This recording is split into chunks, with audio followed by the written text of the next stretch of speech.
रात का समय था और एक छोटे से गांव के पास घना जंगल था जिसे लोग पिशाच का जंगल कहते थे। वहां के लोग बताते थे कि रात के समय उस जंगल से एक अजीब आवाज आती है, जैसे कोई मदद के लिए पुकार रहा हो। लेकिन जो भी उस आवाज का पीछा करता वह वापस नहीं लौटता। रवि, एक साहसी युवक, इन कहानियों पर यकीन नहीं करता था। उसने ठान लिया कि वह जंगल की सच्चाई का पता लगाएगा।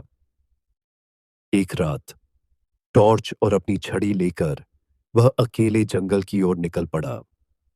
जैसे ही रवि जंगल में दाखिल हुआ, चारों ओर घना अंधेरा और सन्नाटा था। टॉर्च की रोशनी भी पेड़ों के बीच खो जाती थी।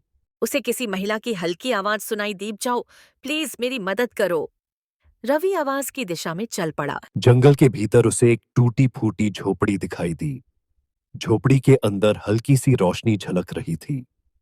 रवि ने झोपड़ी के दरवाजे को धक्का दिया और देखा कि अंदर एक खूबसूरत महिला बैठी थी। उसने कहा, मैं यहां फंस गई हूं, क्या तुम मेरी मदद करोगे? रवि ने उसकी ओर हाथ बढ़ाया, लेकिन जैसे ही उसने महिला को छुआ, उसका चेहरा अचानक बदल गया। उसकी आंखें लाल हो गईं और उसके नुकीले दांत बाहर आ गए। वह एक पिशाच बन गई थी।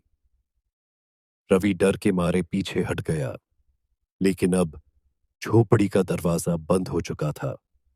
पिशाच ने कहा, तुमने मेरी पुकार सुनी है, अब तुम कभी यहां से बाहर नहीं जाओगे। झोपड़ी के अंदर अजीब आवाजें गूंजने लगीं और दीवारों पर खून के निशान उभर आए। रवि ने अपनी टॉर्च उठाई और दीवार पर कुछ पढ़ा। जो भी इस जंगल में आता है वह पिशाच का शिकार बन जाता है। रवि ने पूरी ताकत लगाकर दरवाजा तोड़ने की कोशिश की, लेकिन झोपड़ी गायब हो चुकी थी। वह अब घने अंधकार में खड़ा था। उसकी चीखें रात के सन्नाटे में गूंजती रही, लेकिन कोई सुनने वाला नहीं था।